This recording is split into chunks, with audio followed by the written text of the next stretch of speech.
Bonjour, donc pour ceux qui nous rejoignent, aujourd'hui nous avons un invité qui s'est présenté donc, dans une vidéo de présentation typique de la chaîne. Vous pourrez avoir des informations sur ses activités et sur sa présentation en suivant donc une autre vidéo. Aujourd'hui Maxime, que voulez-vous donc nous présenter comme sujet ?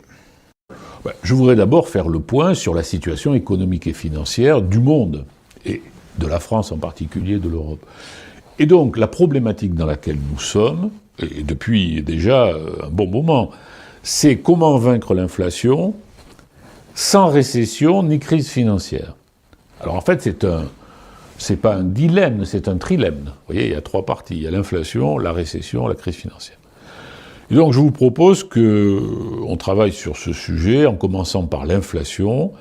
Il y a des résultats. Actuellement, aux États-Unis et en Europe, on est autour de 3% d'inflation.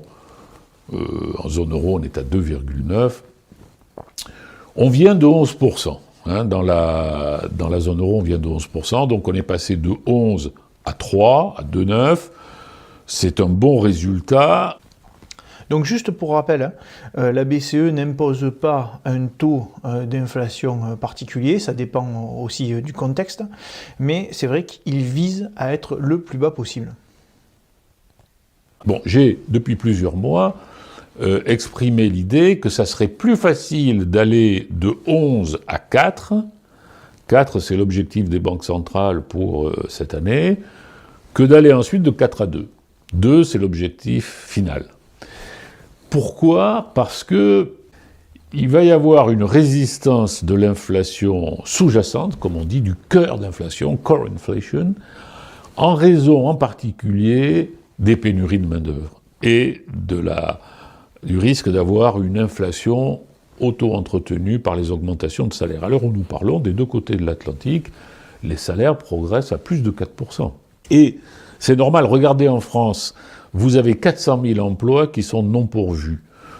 Plus de la moitié des entreprises, selon les enquêtes de la Banque de France, nous disent qu'elles n'arrivent pas à trouver de la main-d'œuvre. Donc, le rapport bargaining power, pour parler anglais, le rapport des forces, finalement, s'est modifié au profit des salariés qui sont dans de meilleures conditions pour demander des hausses de salaire. Et on lit ça tous les jours dans la presse. On n'est plus fidèle à une entreprise, on s'en va, si on n'est pas content, et c'est très bien. Le rapport au travail a complètement changé et rend ce sujet vraiment d'actualité dans le contexte de la lutte contre l'inflation. Donc, des progrès, mais la bataille n'est pas gagnée. La bataille n'est pas gagnée. Alors, par contre, ce que nous voyons arriver, c'est la récession. L'Europe est rentrée en récession. Tout à l'heure, nous parlions ensemble des indicateurs avancés de ce qu'on appelle PMI, Purchase Manufacturing Index, c'est-à-dire les enquêtes auprès des directeurs d'achat, publiées par l'agence Markit de Londres, qui est reconnue par les économistes du monde entier comme... Enfin, on demande aux directeurs d'achat, c'est-à-dire ceux qui prévoient les stocks dans les entreprises, qu'est-ce que vous pensez de la conjoncture qui vient ? Et on s'aperçoit depuis au moins 20 ans que cet indicateur est bien corrélé avec le sempiternel produit intérieur brut. Bon, et là, à l'heure où nous parlons, dans la zone euro, nous sommes au plus bas niveau depuis novembre 2020. Donc, nous rentrons en récession. Le PIB de la zone euro s'est contracté au 3e trimestre, et au vu de ces indicateurs, il va se contracter au 4e trimestre. Donc, l'inflation, il y a des résultats, mais c'est au prix de la récession. Donc vous voyez, si je reviens au dilemme, c'est un triangle, comment vaincre l'inflation sans récession ni crise financière, là nous rentrons dans la récession. Alors après on pourra discuter, est-ce que c'est une récession qui va être courte, qui va être longue, il faut être très modeste, mais je pourrais dire quels sont les facteurs de rebond, mais quand on rentre en récession, on ne sait jamais comment on en sort. Et en arrière-plan, les risques de crise financière, aux États-Unis, d'abord, dans la zone euro, probablement moins dans la zone euro parce que les banques ont été régulées très fortement par ce qu'on appelle la régulation de Bâle III. Le niveau d'endettement est sans précédent dans l'histoire humaine. 300 000 milliards de dollars de dette à l'échelle mondiale. 4 années de PIB. En 2008, c'était déjà une crise d'endettement. Nous étions à 2 années, un peu plus de 2 années. Donc, il y a un arrière-plan qui est dangereux. Pour rappel, durant le Covid, pendant la catastrophe qu'il y a eu sur la pandémie, nous avions des échanges qui ne se faisaient plus. En particulier, la Chine avait bloqué toutes ses exportations. Et à ce moment-là, il y avait eu un début d'inflation avec des prix qui montaient. Sauf que ça n'avait pas de sens en fait d'augmenter les taux directeurs, parce que ça n'aurait rien résolu. Bien, les deux, c'est l'offre et la demande. Alors, vous avez raison de dire que depuis le Covid, les chaînes mondiales de production se sont déréglées. Et elles ont été profondément déréglées en 2020. Elles le sont moins aujourd'hui, mais l'exemple qu'on peut prendre, c'est la pénurie des semi-conducteurs et le fait que nous sommes quand même dans un processus de démondialisation. Ça se voit au fait que le commerce international progresse systématiquement moins vite que le PIB, depuis déjà plusieurs années. Donc, du côté de l'offre, vous avez raison, des pénuries. Et, à l'instant, je citais les pénuries de main-d'œuvre, c'est une pénurie. Et du côté de la demande, eh bien, les banques centrales, prenons la Banque centrale européenne, mais c'est à peu près la même chose aux États-Unis, a acheté de 2015 à 2022 5 000 milliards de titres de dette. Le PIB de la France, c'est 2 800 milliards. Et ça, c'est la planche à billets. Elle a fait tourner la planche à billets, et en particulier à partir de 2020 pour financer le fameux quoi qu'il en coûte. Donc, des pénuries d'offres et une demande abondante, ou en tout cas maintenue par la planche à billets, vous avez l'inflation. Alors, vous avez souligné au passage l'augmentation des taux d'intérêt. Effectivement, on peut rappeler au passage qu'en Europe, les taux d'intérêt directeurs ont augmenté de 4,5%. On appelle 450 points de base dans le jargon. Aux États-Unis, 550. Pour situer, en fait, pour que l'on puisse comprendre ce qui se passe, et si on prend exemple dans le passé, donc, la crise la plus récente que l'on ait connue, c'est celle de 2008. Est-ce qu'on peut espérer, enfin, en combien de temps elle a duré? Est-ce qu'on peut espérer en sortir rapidement? Comment est-ce que l'on peut envisager les choses? En fait, la crise financière de 2008, elle a commencé en 2007 avec les défaillances sur les fameux subprimes, qui étaient des prêts immobiliers à risque. Mais son cœur se situe au moment de l'effondrement de Lehman Brothers, le 15 septembre 2008. Et ensuite, moi qui ai une bonne mémoire et qui ai suivi tout ça jour après jour, en fait, pendant très longtemps, on a sous-estimé la récession qui était en train de se produire. C'est-à-dire que les premières prévisions sur l'année 2008 n'étaient pas des prévisions de récession. Et au fur et à mesure qu'on a avancé dans le temps, et il faut avoir en tête que les comptes nationaux se révisent très longtemps. Les comptes nationaux annuels se révisent pendant plus d'un an. Et trimestriels pendant environ 6 mois. On s'est aperçu que la récession était plus profonde que prévu. Et pour achever de répondre à votre question, il y a eu une deuxième crise financière qu'on a appelée crise des dettes souveraines dans la zone euro, qui a été favorisée par cette récession et dont le point de départ a été la situation de défaut de la Grèce et la découverte des malversations qui avaient présidé à l'entrée de la Grèce dans l'euro. Alors après, il y a eu un deuxième round de crise. Qu'au final, la crise de 2008, elle s'est finie. La fin, je crois qu'il n'y a pas de fin. Alors je vais vous expliquer pourquoi, et là ça m'amène dans un sujet qui est complexe. Deux économistes américains, Robert Gordon et Larry Summers, parlent de stagnation séculaire. Et moi, depuis une dizaine d'années, je réfléchis sur ce sujet. Alors, la question est la suivante. Pourquoi, depuis de nombreuses années, avons-nous une croissance à rendement décroissant? Deux éléments. Des gains de productivité décroissants, particulièrement d'ailleurs en Europe. Et deuxième élément, C'est Laurence Sialom, professeur à Paris 10 Nanterre, qui était dans mon jury de thèse. Tout à l'heure, je n'ai pas dit, je suis docteur en sciences économiques. Personne n'est parfait. En fait, elle a démontré, mais nous le savons tous, que pour 1 euro de croissance, nous faisons depuis 20 ans 1,5 € de dette. Donc vous voyez, il y a un dérèglement.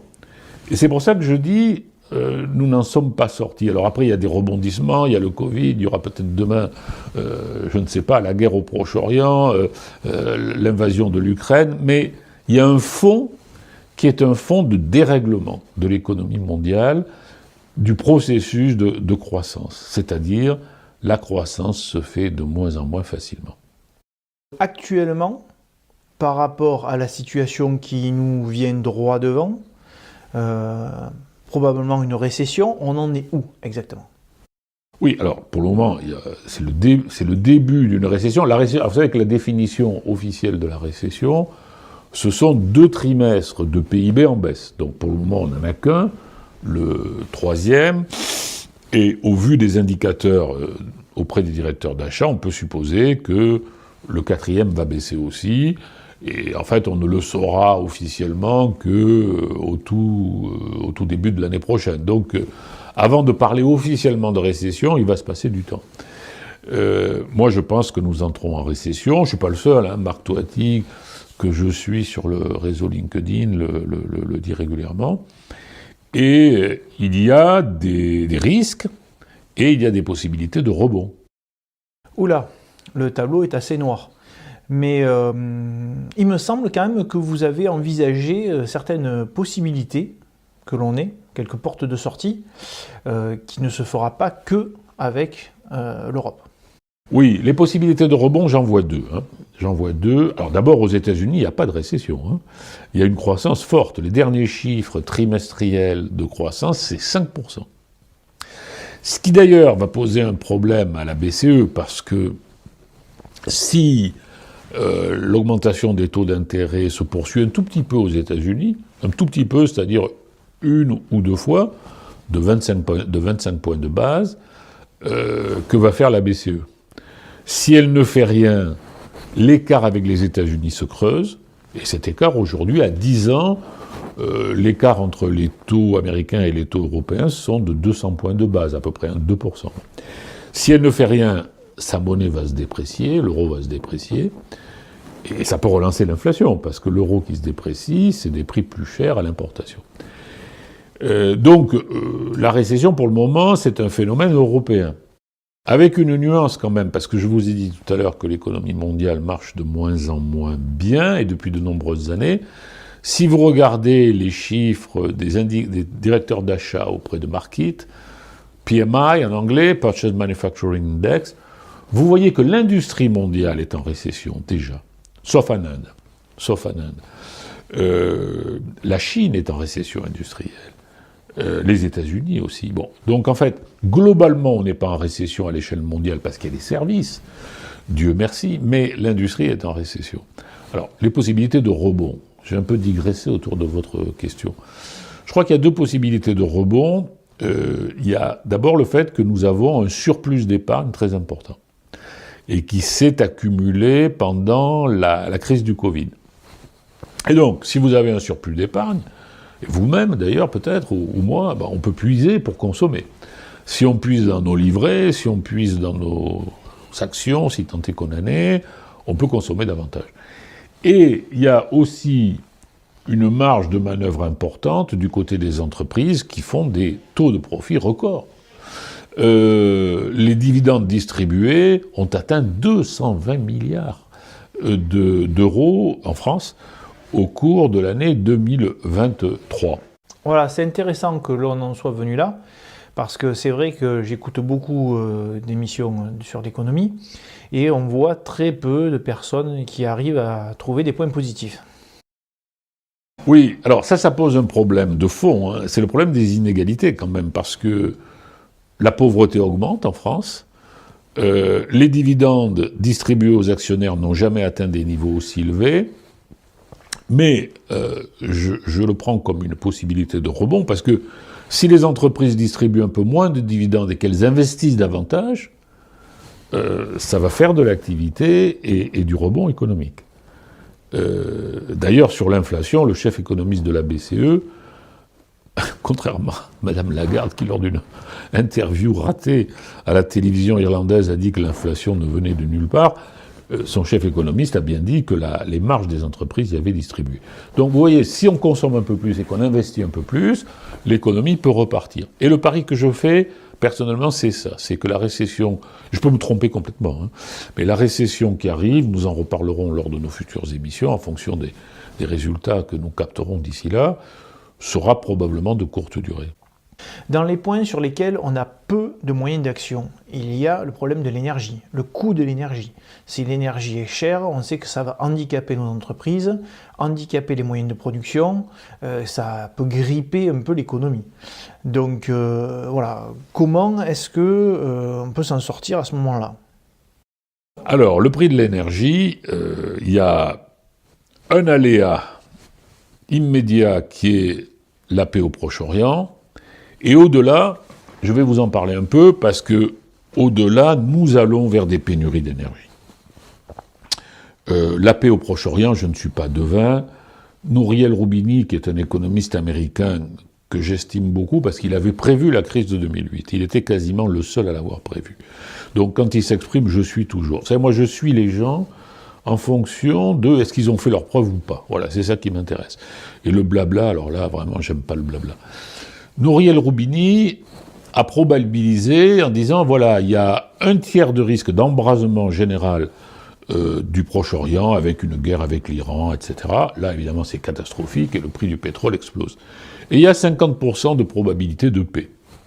Je ne rentre pas dans ces sujets qui ne sont pas de ma compétence, mais mettons qu'on crée un État palestinien, que les deux États se reconnaissent, mettons que les déplacés de Gaza sont recueillis au sud, et qu'on crée une nouvelle ville de Gaza plus au sud avec l'aide internationale. Bon, miracle, 50%. Bon, là, le prix du pétrole va rester probablement stable, mais à long terme, je suis très pessimiste. Et vous savez, j'ai rencontré récemment,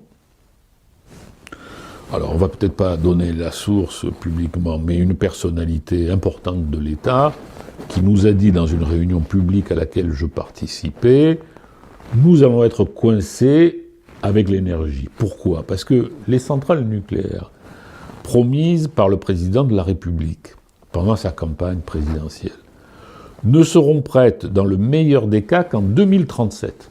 2037. Alors comment allons-nous faire d'ici là, alors que la demande d'électricité va augmenter d'un tiers, et que de l'autre côté, nous savons par le Shift Project de Jean-Marc Jancovici, avec des graphiques très sérieux, on pourra les projeter dans une future émission, qu'à partir de 2030, l'approvisionnement de l'Europe en pétrole va baisser d'environ 3-4% par an. Donc vous voyez que ça ne colle pas. Un tiers d'électricité en plus, probablement un quart de pétrole en moins d'ici 2040, peut-être même un tiers en moins, et un tiers d'électricité en plus d'ici 2030 et 50% de plus d'ici 2040. Donc, et des centrales nucléaires qui n'arriveront pas au bon moment. Maxime, et pourquoi finalement nous allons avoir moins de pétrole à consommer? Mais pourquoi? Parce que nous sommes sur le pic pétrolier.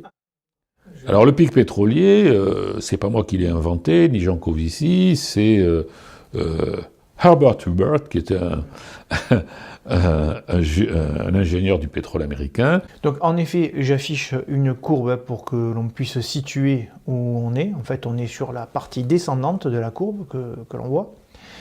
Et d'ailleurs, ça me fait penser qu'un homme politique saoudien, pendant le premier choc pétrolier, avait dit que l'âge de pierre ne s'était pas terminé par manque de pierre, et donc en fait que l'ère du pétrole ne se terminera pas parce qu'il n'y a plus de pétrole.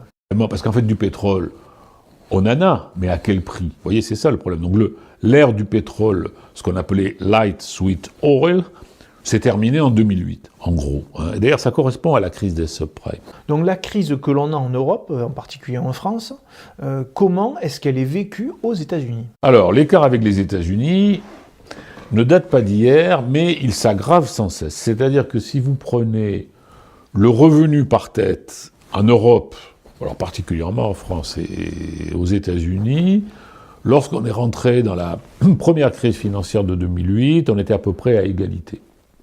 À peu près à égalité. Aujourd'hui, la différence entre les États-Unis et l'Europe est presque du simple au double. C'est-à-dire qu'il y a une divergence qui s'est produite entre l'économie américaine et l'économie de la zone euro. Alors, si vous me demandez pourquoi, je vais enfoncer un clou. Il paraît qu'il y a des élections européennes en 2024, c'est ça? Pourquoi est-ce que nous n'avons pas une fédération européenne, comme il y a une fédération américaine? Parce que, regardez ce qui se passe à l'instant.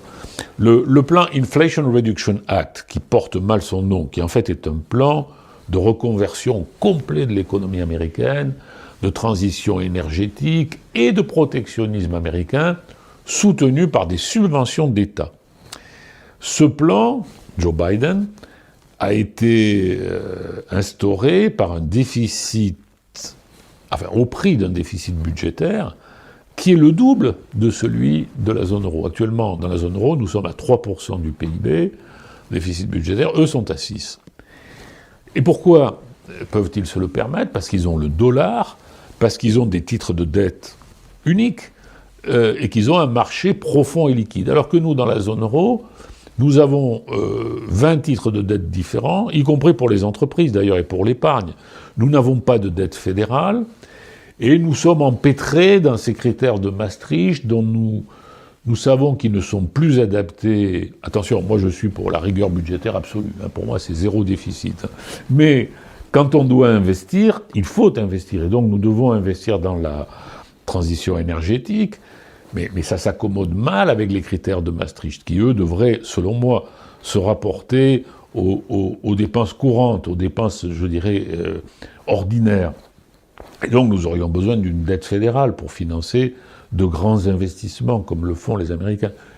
Des dettes fédérales supposent une fiscalité fédérale, supposent une union fiscale, et nous aurions besoin d'aller de l'avant dans la construction européenne, qui est complètement au point mort actuellement, alors que l'euro est une monnaie sans gouvernement.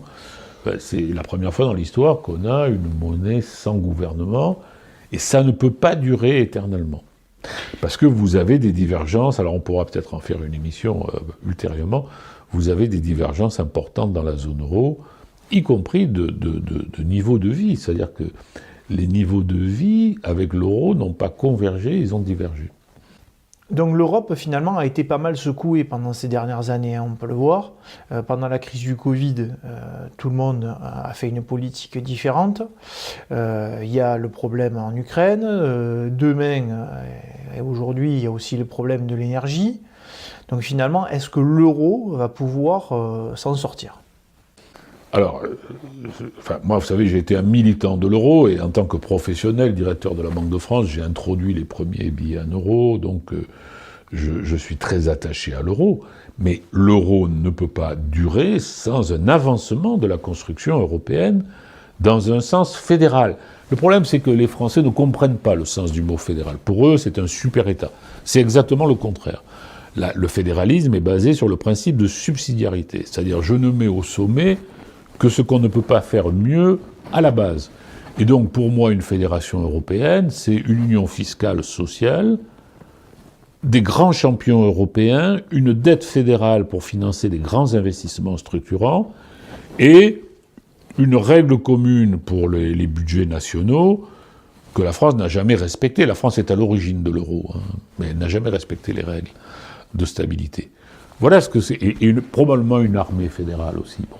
Voilà ce que c'est pour moi une fédération, mais c'est pas que la Commission européenne édicte des normes sur tout et sur rien. Vous voyez, bon, je serais même plutôt partisan, moi, de la supprimer, mais d'avoir un gouvernement européen constitué d'un directoire des chefs d'État, avec un secrétaire général, un ministre des Finances, et après, les administrations nationales qu'on peut solliciter pour des travaux divers et variés. Je crois que c'est nécessaire. Et effectivement, nous pouvons avoir, je partage votre idée, une nouvelle crise des dettes souveraines dans la zone euro. Bien, alors nous en sommes où avec l'inflation ? Oui, alors l'inflation a culminé en zone euro aux alentours de 11%, à peu près, et elle a commencé dès le début de 2021. Et c'est quand on a atteint ce sommet que la BCE a commencé à agir en augmentant les taux régulièrement à partir de juillet 2022. Bon, l'objectif, et quand vous regardez les déclarations du gouverneur de la Banque de France, François Villeroy de Galhau, avec lequel je me trouvais hier, dans un cadre amical d'ailleurs, il a toujours dit, notre objectif c'est 4% à la fin de 2023, nous y sommes, et on est même au-dessous, la France est à 4%, hein, mais la zone euro est à 2,9%, bon, donc c'est bien, mais après c'est de revenir à la norme qui est 2%. Et cette norme avait été décidée en 2003. Pour ne pas être trop proche de zéro, parce que zéro c'est dangereux, vous avez le risque de la déflation. Donc je dirais que la BCE a fait le job, reste à savoir si maintenant elle va pouvoir aller vers les 2%. Donc quand on écoute les gens en fait parler dans la rue ou quand on discute avec quelqu'un, on a l'impression que les chiffres qui sont annoncés par l'INSEE sur l'inflation ne reflètent pas le ressenti des gens. Donc on aurait aimé, point de vue que vous avez travaillé entre autres à l'INSEE, que vous nous éclairiez sur ce point. Oui, alors bon, là je ne veux pas rentrer dans la technique, c'est à voir avec l'INSEE, mais je vois très bien les problèmes que ça pose. C'est qu'il y a autant d'inflation qu'il y a de consommateurs, dans le sens où chacun n'a pas le même panier de consommation. Et je dois dire que pour les plus pauvres, l'alimentation est plus importante dans le panier en termes relatifs, or l'inflation des produits alimentaires a été très forte. Donc, vous faites allusion au ressenti d'inflation, il est normal que le ressenti d'inflation ne soit pas le même pour tous. Bon, ensuite, vous avez les effets qualité. Alors les effets qualité, ça c'est quelque chose qui n'est pas facile à expliquer. C'est que ce petit appareil qu'on appelle un téléphone portable, bon, sous prétexte qu'il y a des fonctionnalités de plus en plus grandes, enfin, moi personnellement ça m'est complètement égal, ce que j'aimerais c'est que on ne soit pas obligé d'avoir toujours la prise quand on s'en va en voyage, enfin bon. Les effets qualité sont enregistrés comme quelque chose qui corrige la hausse des prix. C'est vrai aussi pour la baguette de pain. Si la baguette de pain ordinaire disparaît et est remplacée par une baguette qui est plus élaborée, l'effet qualité va vous dire que le prix n'a pas augmenté, parce qu'en fait, il y a plus de qualité, ou il y a plus bon. Donc, tout ça, pour répondre à votre question, percute le ressenti d'inflation et peut entraîner de la contestation dans le ressenti. Maintenant, l'INSEE est une administration que je connais bien et qui fait un travail d'une rigueur absolue. Alors, il y a deux points qui m'ont marqué. Quand j'étais jeune, j'ai toujours entendu parler des 30 Glorieuses, et c'est vrai qu'en étant né en 1975, bon, je n'ai jamais connu cette période. J'ai toujours pensé que peut-être on la vivrait, mais bon, apparemment, c'est mal parti. Donc, et là, en fait, j'entends que l'on parle que les taux de 1%, les taux directeurs de 1%, on pouvait faire des crédits ces dernières années en achetant des biens immobiliers autour de 1%, c'était en fait une erreur, c'était une anomalie et que ça ne devrait plus se produire.